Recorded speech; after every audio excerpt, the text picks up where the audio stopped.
यह कहानी एक इंसान और जलपरी के प्यार की है। धरती के लोग मानते थे समुद्र में जलपरियां हैं, जो पूर्णिमा की रात को बाहर आकर अपने मधुर स्वरों से पुरुषों को अपनी ओर आकर्षित करके उनकी मृत्यु का कारण बनती है। एरिक एक राजकुमार है जो समुद्री यात्राओं में रुचि रखता है और अपने सलाहकार सर ग्रिम्सबी और अपनी गोद ली हुई माँ रानी सेलिना द्वारा मार्गदर्शित होता है। वही एरियल एक जलपरी राजकुमारी है और अटलांटिका के शासक राजा ट्राइटन की सबसे छोटी बेटी है। उसे मानव दुनिया में बहुत दिलचस्पी है, हालांकि उसने उसे कभी देखा नहीं है, क्योंकि उसकी माँ की एक इंसान द्वारा हत्या होने के बाद ट्राइटन ने सभी मरमेड्स को सतह पर जाने से मना कर दिया। एरियल के पास मानव वस्तुओं का एक संग्रह है जो जहाजों से समुद्र में गिर जाती है। वह इंसानों के जहाजों के मलबों का अध्ययन भी करती है ताकि उनके जीवन के बारे में जान सके। उसके सबसे अच्छे दोस्त फ्लाउंडर और स्कॉटल हैं। एरियल की बहनें परला, इंदिरा, माला, तमिका, करीना और कैस्पिया हैं। ट्राइटन अपने सलाहकार सेबेस्टियन को एरियल की सुरक्षा का ध्यान रखने के लिए नियुक्त करता है। इस बीच ट्राइटन की बहन उर्सुला दूर से घटनाओं को देख रही है और सही समय का इंतजार कर रही है। वह अटलांटिक के राजा से बहुत ही नफरत करती है। एक रात एरियल समुद्र के ऊपर आतिशबाजी देखती है और उसे और करीब से देखने के लिए सतह पर आ जाती है। ये आतिशबाजी एरिक के जहाज से होती है जो पास के द्वीप का राजकुमार है। एरियल सुनती है कि एरिक भी नई दुनिया को खोजना चाहता है और अपने द्वीप का राजा बनने से खुद को बंधा हुआ महसूस करता है। एरियल एरिक में अपने आप को देखती है। एरिक एरियल के बातों से इतना प्रभावित हुई थी कि उसे एरियल से उसी समय प्यार हो गया। तभी एक तूफान आता है और जहाज चट्टानों से टकराकर टूट जाता है। एरिक जहाज को छोड़ने से पहले सुनिश्चित करता है कि सभी लोग सुरक्षित निकल जाएं, लेकिन खुद संतुलन खो देता है और समुद्र में गिर जाता है। वह समुद्र में डूबने लगता है। तभी एरियल उसे बचाकर किनारे पर लाती है और अपनी मधुर आवाज से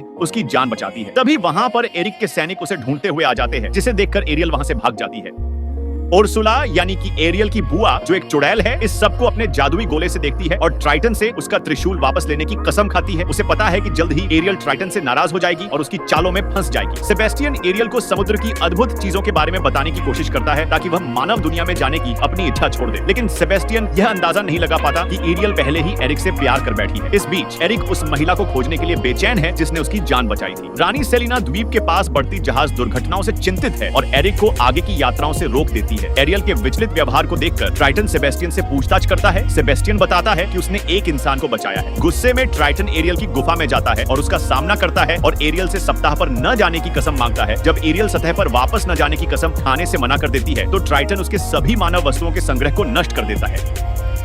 अपने द्वारा संग्रहित वस्तुओं के नष्ट हो जाने से एरियल बहुत दुखी होती है। मौका का फायदा देखते हुए एरियल से उर्सुला द्वारा भेजे गए 2 मुरई ईल संपर्क करते हैं, जो उसे उर्सुला की गुफा में ले जाते हैं। उर्सुला कहती है कि वह प्यार को ट्राइटन से बेहतर समझती है। उर्सुला एरियल को एक सौदा पेश करती है। वह 3 दिनों के लिए मानव बन सकती है और यदि उसे सच्चे प्यार का चुंबन मिल जाता है तो वह स्थायी रूप से इंसान बन जाएगी। अगर एरियल असफल होती है तो वह फिर से जलपरी बन जाएगी और उर्सुला उसे अपने पास रख लेगी। मानव बनने के लिए एरियल को अपनी पूंछ, समुद्र में सांस लेने की क्षमता और अपनी आवाज छोड़नी होगी, जिसे उर्सुला एक शंख में कैद कर लेगी। एरियल इस सौदे को मान लेती है। मानव पैर मिलने के बाद उसके दोस्त फ्लाउंडर और सेबेस्टियन उसे सतह तक पहुंचाते हैं। इंसानी दुनिया में उसे मछुआरे बचाते हैं और एरिक के महल में ले जाते हैं। महल की नौकरानियां एरियल को तैयार करती हैं ताकि वह उचित रूप में दिखे। एरिक, जो अपनी जीवन रक्षक को खोजने में लगा है, एरियल से मिलता है, लेकिन उसकी आवाज न होने के कारण उसे पहचान नहीं पाता। फिर भी वह उसे महल में रहने की अनुमति दे देता है।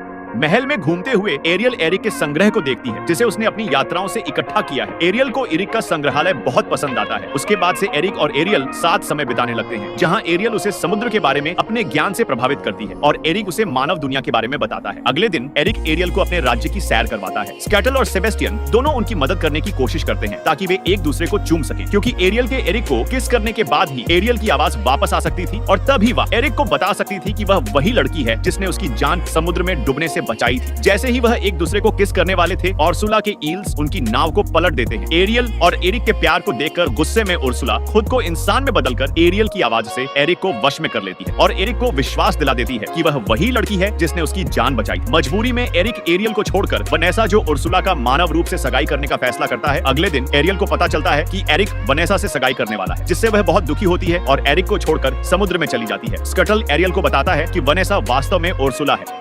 वनेसा की सच्चाई जानने के बाद एरियल तुरंत पार्टी में जाती है जहां एरिक और वनेसा की सगाई हो रही थी। एरियल वनेसा यानी उर्सुला से लड़ाई करने लगती है और उर्सुला का जादुई शंख तोड़कर अपनी आवाज वापस पाती है। एरिक पर से जादू का असर हट जाता है, लेकिन इससे पहले कि वे एक दूसरे को चूम पाते, सूरज ढल जाता है और एरियल फिर से जलपरी बन जाती है। उर्सुला अपनी असली रूप में आकर एरियल को वापस समुद्र में खींच ले जाती है और उसे अपना बंदी बना लेती है। ट्राइटन अपनी बेटी को बचाने की कोशिश करता है, लेकिन उर्सुला के साथ एरियल का सौदा अटूट होता है। ट्राइटन अपनी बेटी के बदले में खुद को उर्सुला को सौंप देता है और उर्सुला उसे मारकर त्रिशूल अपने कब्जे में ले लेती है। तभी वहां पर एरिक आ जाता है। एरियल और एरिक उर्सुला से लड़ने का फैसला करते हैं। अंततः एरियल एक जहाज के नुकीले भाग से उर्सुला को मार देती है। उर्सुला के मरते ही एरियल त्रिशूल को ट्राइटन को पकड़ा देता है, जिससे ट्राइटन वापस जीवित हो जाता है। ट्राइटन अपनी बेटी पर गर्व करता है और अंत में उसे इंसान बना देता है। एरियल और एरिक की शादी बड़े धूमधाम से होती है। शादी के बाद से समुद्री लोग और धरती के लोग आपस में अच्छे से रहने लगते हैं। उसके बाद एरियल और एरिक दोनों दुनियाओं के समर्थन से साथ एक लंबी यात्रा में पर निकलने का फैसला करते हैं।